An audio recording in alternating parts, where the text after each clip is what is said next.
Buenos días. Seguimos con nuestro programa Cartas de Cartay. Hoy vamos a hablar sobre una cuestión bien curiosa, que es la duplicidad de los órganos como estrategia. Anoche soñé, y me pasa con frecuencia, que sueño con situaciones como si fuera una película, ¿no? En la cual yo era como un agente que tenía una misión. La misión era proteger a una persona. He estado leyendo muchísimo sobre testigos protegidos, etcétera, etcétera. Y entonces debe ser que mi cerebro pues quedó impactado por eso, ¿no? Y soñé que estaba defendiendo a alguien y me disparaban. Y entonces perdía un brazo y seguía con el otro brazo. Pero llegó un momento en que me atacaron de una manera tal que me inmovilizaron, porque me acabaron con los órganos que eran únicos. Es una cosa rara. Yo me desperté pensando en cuáles eran los órganos duplicados y cuáles eran los órganos solos, únicos. Y entonces, bueno, primero empecé a buscar información. Incluso se me hizo tarde en la mañana buscando esa información, porque hay mucha diferencia entre la duplicidad de los órganos, el hecho de que tengamos dos brazos, dos manos, dos ojos, etc., y la redundancia como estrategia. Es decir, voy a tratar de explicar eso. La duplicidad de los órganos o funciones es una estrategia de las empresas, del sistema administrativo, que indica que algunos o varias funciones desempeñan las mismas tareas, duplicando recursos y generando conflictos en la organización. Eso es un factor diríamos, de pérdida de eficiencia.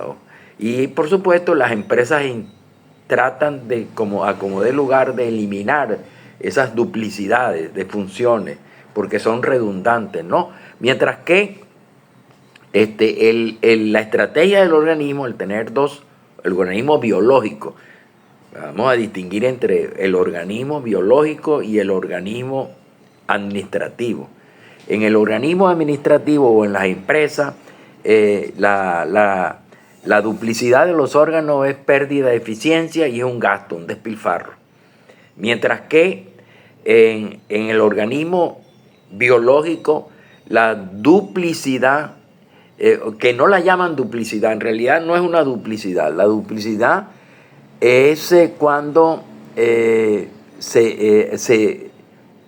varios organismos hacen la misma función, mientras que la redundancia, que es lo que hace el organismo biológico, es la existencia de múltiples elementos como genes, especies, proteínas, que pueden cumplir la misma función que otro. Y entonces lo que proporciona una mayor estabilidad al sistema, lo que proporciona una mayor resiliencia al organismo para tratar de compensar y estabilizarse, compensando los cambios y las perturbaciones del sistema. Hay dos tipos de redundancia, ¿no? Hay una redundancia genética y una redundancia funcional o ecológica. La redundancia genética uno la puede entender como el hecho de que los genes duplican, genes codifican muchísimas funciones similares. Cuando falte uno, pues esos genes pueden reemplazarse entre sí. Y mientras que la función, la redundancia funcional o ecológica, es que diferentes especies realizan roles o papeles, cumplen papeles equivalentes en un ecosistema. Es decir, si pasa algo en el ecosistema, pues se está preparado ya para compensar la pérdida o para compensar el daño o la perturbación del sistema. Es lo mismo que sucede en la parte biológica, pues. La redundancia genética consiste, que sería la más complicada, en una situación en la cual la alteración de un gen no afecta la actitud biológica, lo que evita la presión selectiva contra la acumulación de mutaciones. Es decir, si ustedes tienen varios genes o varias especies, estamos hablando de la redundancia ecológica, si tienen varios genes y uno de ellos se pierde, se produce una presión sobre los genes que quedan, o mejor dicho, los genes que quedan con capacidad para realizar esa función. Y entonces, cuando se produce la redundancia, es que los genes se alteran o se perturban, pero pueden cumplir funciones de otros genes sin necesidad de tener un duplicado. Esa condición, en cierta manera, garantiza una condición, esa condición garantiza el hecho de que pueda seguir funcionando el organismo, aunque uno de los elementos que lo conforman se dañe, porque existe un plan de contingencia de los genes a nivel molecular. Mientras que la evolución, la redundancia funcional consiste en la presencia de múltiples especies dentro de un ecosistema que realizan funciones similares. Si una especie desaparece, otras pueden compensar el rol que venía cumpliendo esa especie desaparecida, manteniendo el funcionamiento del ecosistema. En ese sentido, la redundancia es como una especie de, diríamos, de plan de una estrategia de supervivencia del organismo, del ecosistema, por ejemplo, en el caso de la redundancia ecológica, y de funcionamiento del órgano en el caso de la redundancia genética, ¿no? La redundancia ayuda a mantener el sistema, a recuperarse de las perturbaciones externas y ayuda al organismo a sobrevivir a las mutuaciones o daños que se observan en los genes, posibilitando que otra copia pueda seguir realizando la función esencial. Es decir, no se entorpece o paraliza la función esencial.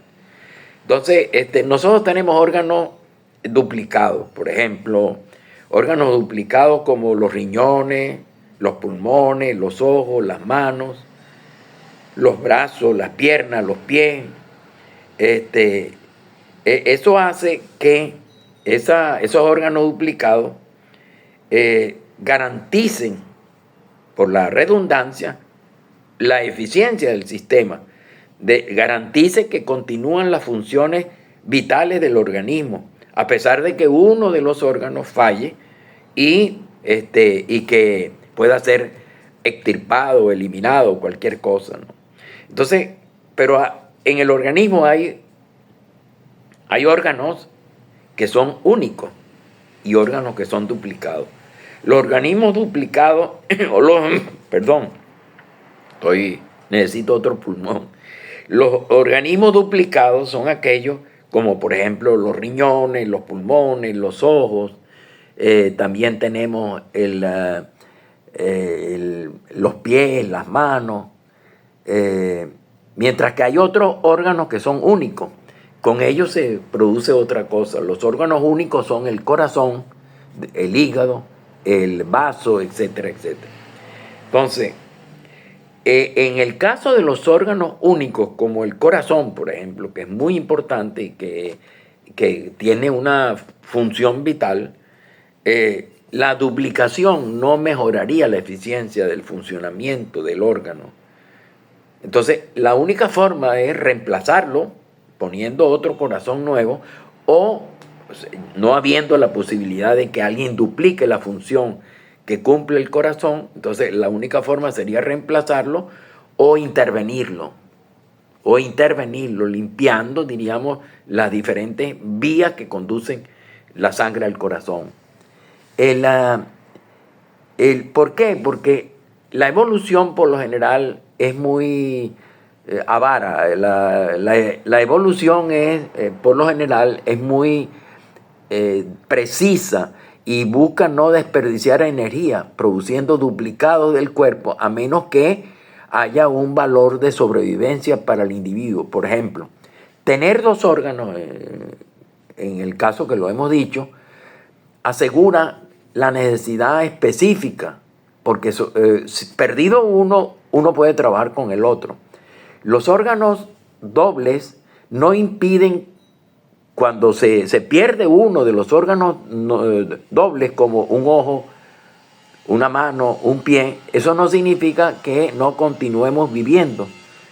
Entonces, prácticamente, eso no sucede con los órganos únicos. Cuando en los órganos únicos, como el estómago, que necesitamos ese órgano pero hay formas de resolver ese problema, no por el hecho de que haya un órgano o la función sea cumplida por otro órgano, sino que una intervención quirúrgica, por ejemplo, haría que, y esa intervención buscaría conectar el esófago con el duodeno, que es el intestino delgado, para garantizar el tránsito digestivo, el tránsito de los alimentos.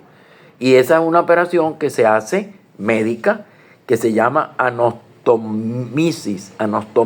Y entonces se resuelve el problema. Uno de los órganos dobles puede perderse y extirparse sin que el paciente pierda la vida o continúe viviendo. Y eso puede ser el caso de los ovarios, el útero, los testículos. Y hay algunos órganos, por ejemplo, únicos, que pueden ser sustituidos por un tratamiento, diríamos, médico, que busca una manera de realizar un tratamiento sustitutivo, como es el caso del colon, que es único, la tiroides, que es única. Entonces, nosotros, en resumen, conseguimos dos tipos de órganos dentro del cuerpo.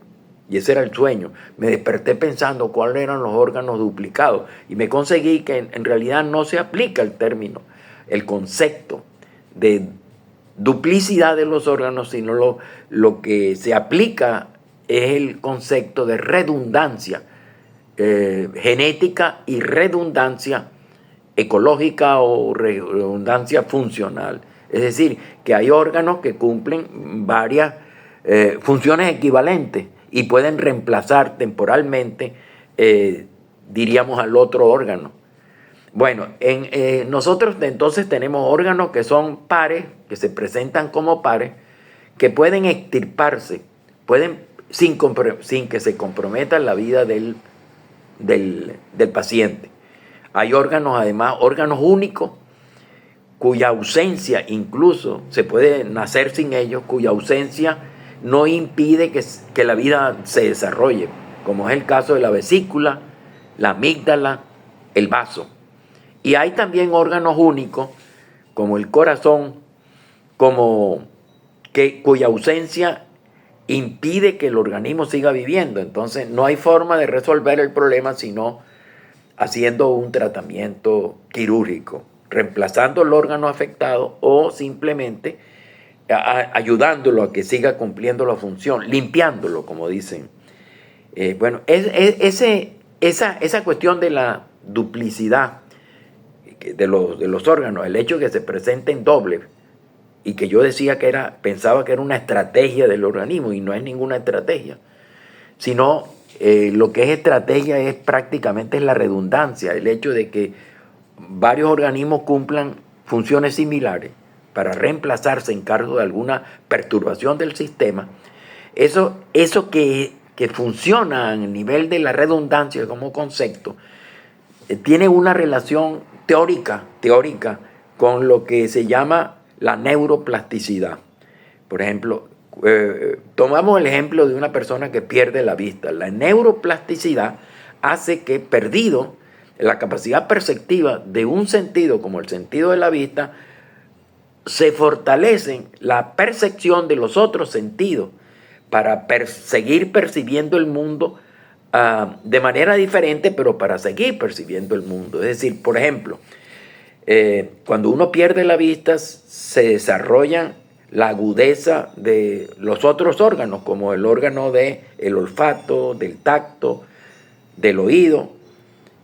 Porque la razón, lo explica la neurociencia, es porque la pérdida perceptiva se produce, no ocurre, o la percepción no ocurre en el órgano mismo. Por ejemplo, uno no ve solamente con el ojo, sino que uno ve con el cerebro. Es decir, el ojo lo que hace, o incluso en el caso de la percepción sensorial, por ejemplo, el aroma de una flor o el aroma de una comida, en realidad uno no percibe con la nariz.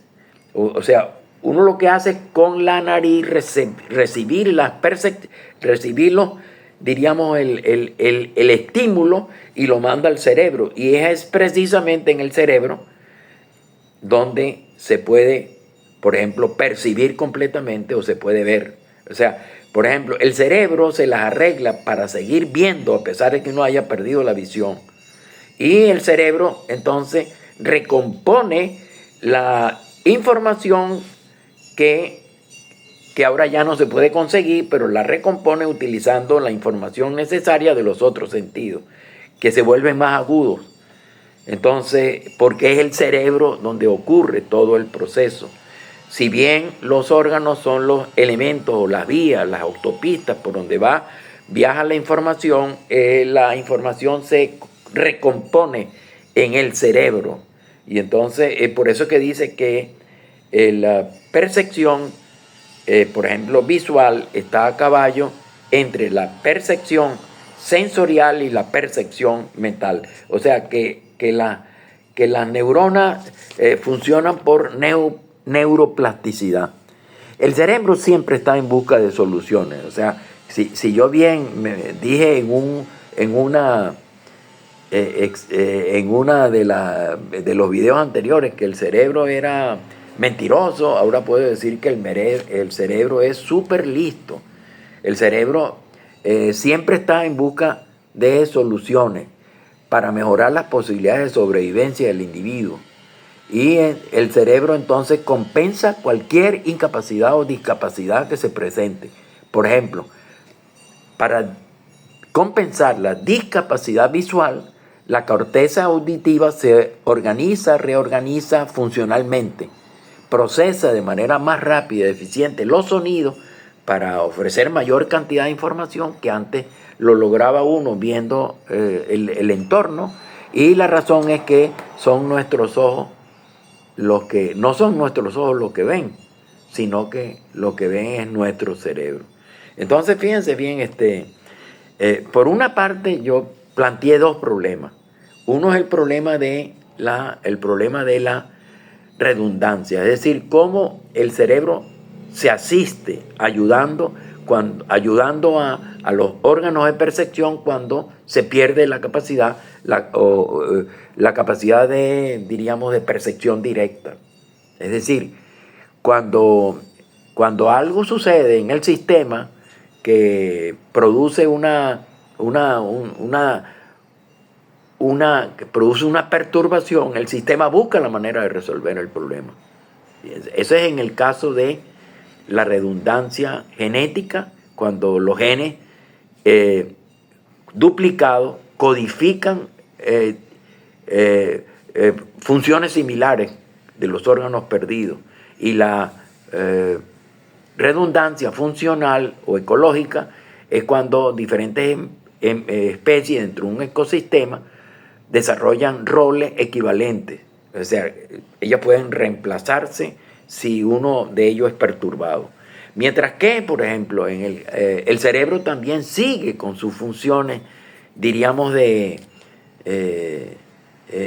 funciones maravillosas como la neuroplasticidad, que hace, por ejemplo, que el cerebro busque soluciones mejorando las posibilidades de supervivencia del individuo, porque el cerebro se encarga de compensar cualquier incapacidad o discapacidad. Para compensar, por ejemplo, si se pierde, que sería una de las más importantes, la función visual, y una persona se vuelve ciego, pues la corteza auditiva se reorganiza funcionalmente, procesando con los otros sentidos la información. Por ejemplo, percibe más rápido y eficiente los sonidos. ¿Por qué? Porque es el cerebro el que se encarga de dar esas soluciones. Porque los sentidos de manera individual son receptores, pero no son los que nos permiten de manera exclusiva la percepción específica. Es decir, no vemos con nuestros ojos. Los ojos son en la vía, sino que vemos con nuestro cerebro. Es en el cerebro donde se recompone la información que perciben los sentidos. Pero esa es otra cosa, eso es la neuroplasticidad, que sería como, me recordó mucho el problema de la redundancia. Es decir, volvemos otra vez. Todo comenzó, yo no sabía absolutamente, y todavía creo que tampoco lo sé mucho, pero cuando yo me desperté esta mañana, sintiéndome angustiado por el hecho de que uno está formado por órganos que se pueden perder y uno pierde la vida o se inmoviliza o deja de sentir o deja de vivir. Entonces empecé a pensar sobre qué es lo que en mí está duplicado. Y entonces pensé que la duplicación de los órganos era una especie de estrategia de supervivencia del individuo para tratar de seguir existiendo. Pero la investigación realizada me dicen que no es precisamente, no es una estrategia la duplicidad del órgano, sino lo que es una estrategia es la redundancia. La redundancia es la capacidad que tiene, por ejemplo, hay dos tipos de redundancia, la genética y la redundancia funcional o ecológica. La genética es que el organismo dispone de múltiples elementos, genes, proteínas, etcétera, que pueden cumplir una misma función. Varios pueden cumplir una misma función y cuando se produce una perturbación, inmediatamente se compensa la deficiencia, proporcionándole resistencia y estabilidad al sistema biológico frente al cambio.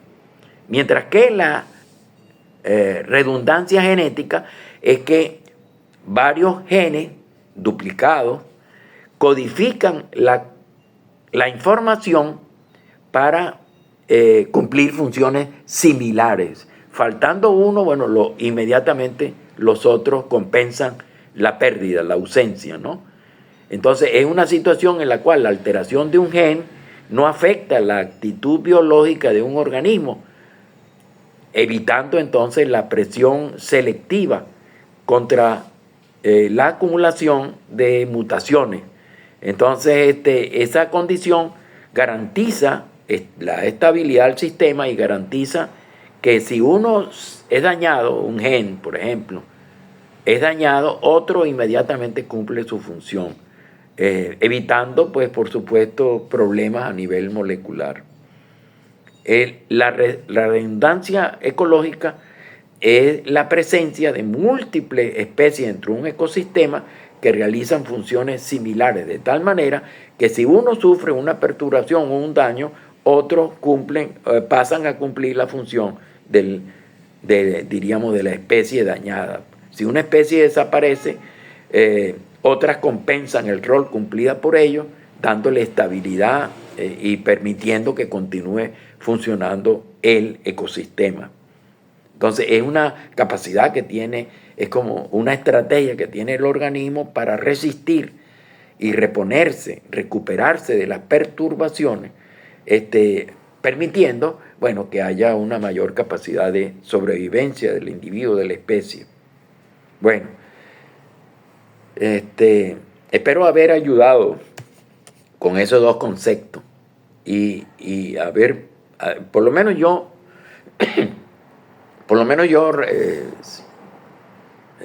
respondí mi pregunta. Mi pregunta es, ¿por qué tenemos dos órganos en algunos casos, o sea, dos miembros,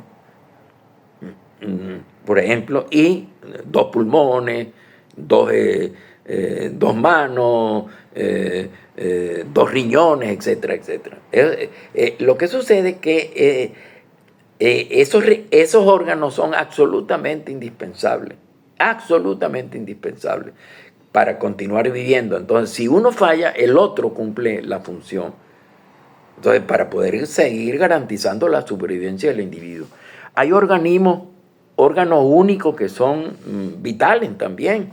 Por lo general, los órganos únicos tienen una limitación, que son centralizadores. Si uno deja de funcionar, el individuo pone en riesgo su supervivencia. Pero hay sistemas, mejor dicho, se ha desarrollado la medicina de tal manera que puede haber una intervención médica para tratar de reemplazar el órgano dañado o simplemente ayudarlo, limpiarlo para que se restituya la función que ordinariamente cumple, como es el caso del corazón, que es un órgano único y es vital. Bueno, nos vemos en el próximo